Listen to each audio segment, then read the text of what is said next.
Alors oui, si on veut avoir un cancer, c'est pas très compliqué. Et on va prendre le tube digestif de haut en bas assez rapidement pour que vous reteniez les points clés. Car si vous voulez l'avoir, vous allez l'expliquer à vos patients.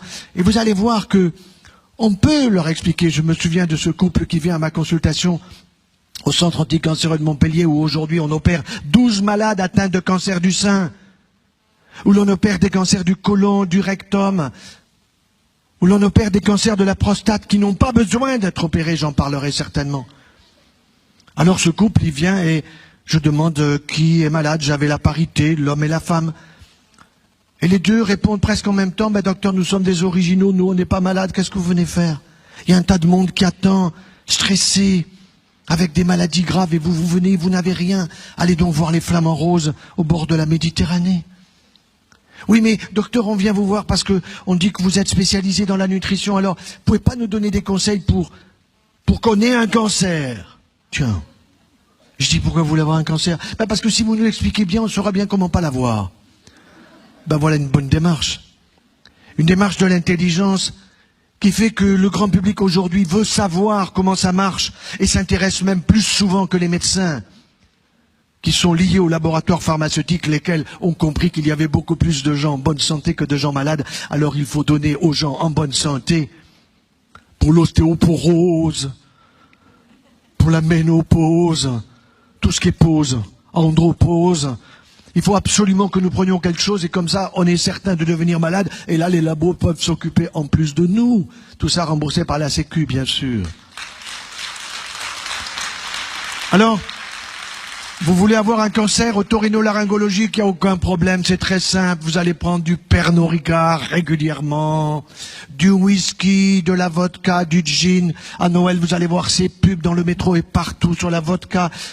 Extraordinaire, il vous faut en consommer tout le temps. Et en plus, si vous prenez un peu de tabac, que vous fumez un peu de hashish, bien sûr, c'est formidable. D'autant qu'on ne vous dira pas que la marijuana d'aujourd'hui, elle est OGM. Les jeunes ne le savent pas. Elle était à 5% de concentration quand des ministres nous disaient que c'était une drogue douce.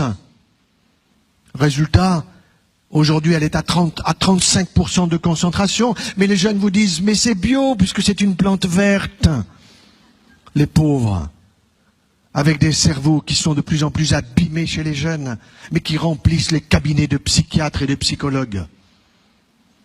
Oui, si vous ajoutez le papier maïs à tout cela avec l'alcool fort, pas de problème, un jour, vous aurez un ganglion en vous rasant le matin, monsieur. Vous direz à votre femme, chérie, viens voir, j'ai une boule au cou. Elle va voir la boule, elle va toucher, t'as mal? Non. Mais elle stresse tout de suite, elle appelle le toubib. Docteur, mon mari a une boule au cou. Et le docteur a tout de suite fait le diagnostic au téléphone. Il sait que c'est une métastase ganglionnaire d'un cancer otorhinolaryngologique situé dans le palais des saveurs. Ce palais qui est inconnu de trop de monde et qui est tellement génial pour le bonheur et le plaisir de chacun d'entre nous. 3 fois par jour. 3 fois par jour. Eh oui, alors il faudra chimio, rayons, peut-être des aiguilles radioactives sur la langue. Le calvaire pour s'en sortir. On en sortira combien? Oui, 1 sur 2. Et tout le reste passera le mur de l'au-delà, rapidement. Cancer de l'œsophage, même chose, mais vous ajouterez des boissons brûlantes. Vous êtes tellement pressé que le café, vous n'avez pas le temps. Le thé, c'est bouillant, le chocolat au lait, le café au lait du matin, tout ça est bouillant, mais vous ne sentez plus que c'est bouillant, vous sentez que c'est chaud. Parce que vous avez brûlé les papilles et vous allez brûler l'intérieur de la muqueuse ésophagienne qui, irritée régulièrement, un beau jour, comme cette pharmacienne du Languedoc-Roussillon, à 52 ans, se retrouve avec un cancer œsophagien. Le stress ajouté à tout cela. Est-ce possible d'avoir un cancer œsophagien qui va nécessiter 6 heures d'opération, chimiothérapie, radiothérapie? Quand on lui dit qu'elle aurait pu éviter tout ça, elle dit mais jamais personne ne me l'a dit. Et pourtant elle est toubib, elle est pharmacien, elle est docteur, elle est scientifique. Elle ne sait pas les choses essentielles. Par contre, elle sait vendre ses médicaments quand les labos viennent lui bourrer la tête. De bêtises pour les malades et pour les bien portants. Cancer de l'estomac, oh, c'est pas bien compliqué. Vous allez au McDo, non pas que le McDo va vous mettre un cancer d'estomac, mais là-bas, on vous dit surtout vous fatiguez pas. Vous avez du pain de mie, fatiguez pas vos ratounes, et puis vous avez la viande hachée, mâchée par quelqu'un d'autre avant vous. Ça, vous allez vous en souvenir. Surtout, vous fatiguez pas. Alors, vous vous retrouvez un jour avec une petite bactérie dans l'estomac. Vous dites, j'ai un hélicoptère. Non, une hélicobactérie. Une hélicobactérie qui est un petit rongeur qui va vous donner une inflammation gastriteuse. Et cette gastriteuse, elle va continuer à vous enflammer. Alors, vous allez dire, ah, comme ça me brûle, je vais prendre un peu plus de yaya. Un peu plus de laitage, de lactimerde. Vous voyez ce que je veux dire? Surtout que la télé vous a dit ce matin qu'avec ça, vous allez être encore mieux. Et évidemment, vous avez déjà 10 kilos de plus, vous allez en prendre un de plus. Ça, on vous le dit pas. Parce que tous ces produits laitiers, nous allons en parler dans quelques instants. Évidemment, c'est du lactose. Mais le lactose, les gens n'ont pas compris. Le ose, c'est du sucre. Alors on est en plein lactolisme après l'alcoolisme. On se gave de produits laitiers pour calmer des brûlures. Et un jour, on se retrouve avec un lymphome gastrique. Le système immunitaire de l'estomac dit j'en peux plus. Je veux plus de tout cela. Alors c'est la chimio, alors c'est les rayons, alors c'est l'opération. Un calvaire de plus.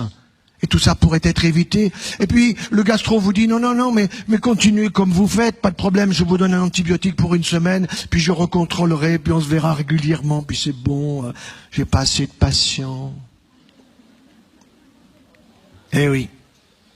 Alors ensuite, vous pouvez avoir un cancer pancréatique. Aujourd'hui, je vous assure, on en voit pratiquement un de plus chaque jour dans notre propre institution. Et le cancer pancréatique, on en guérit 5%. 95% on ne guérit pas. Vous voyez des gens qui arrivent en pleine forme.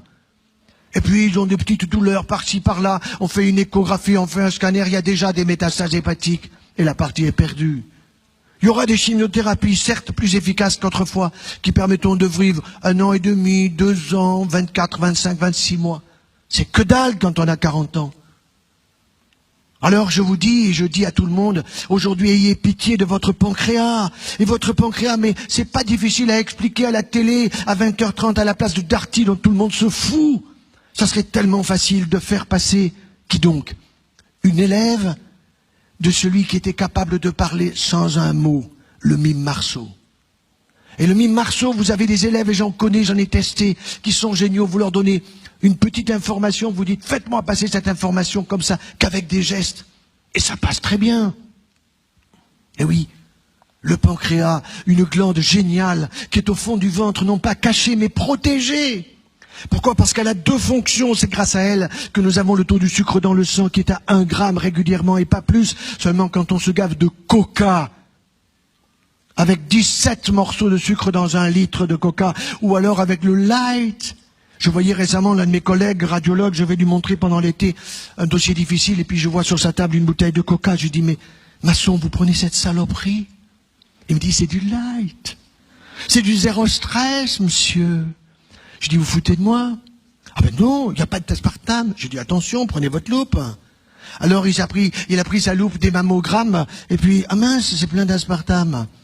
Il est tout bip pourtant. Ah, c'est passé à la poubelle, bien sûr. Et cet aspartame, ce faux sucre hyper dangereux, qui réduit votre système immunitaire, et qui est responsable aujourd'hui de plus en plus de lymphomes associés à toutes les mauvaises habitudes alimentaires, mauvaises habitudes de boisson, qui fait que les gens se gavent de sucre ou de faux sucre, lequel même faux sucre ont des effets sur l'hypoglycémie et l'hyperglycémie réactionnelle du pancréas, qui est destiné à donner l'équilibre. Alors un beau jour, le pancréas, il n'en peut plus. Et qu'est-ce qu'il vous dit? Je laisse pisser. Et le taux du sucre dans le sang commence à monter. Ça y est, les diabétologues sont contents, ils vous tiennent à vie. Il faudra aller voir l'ophtalmo parce que ça abîme la rétine, le néphrologue parce que ça abîme le glomérule. Voilà. Et un beau jour, la canne blanche. Mais tout ça, on vous le dit pas. Alors que si vous attrapez ce diabète au début, en changeant les habitudes alimentaires, vous supprimez les hypoglycémiants et même l'insuline, vous pouvez la réduire. Mais ça, il faut pas le dire. Ça intéresse pas les labos, il n'y a pas de pognon à gagner.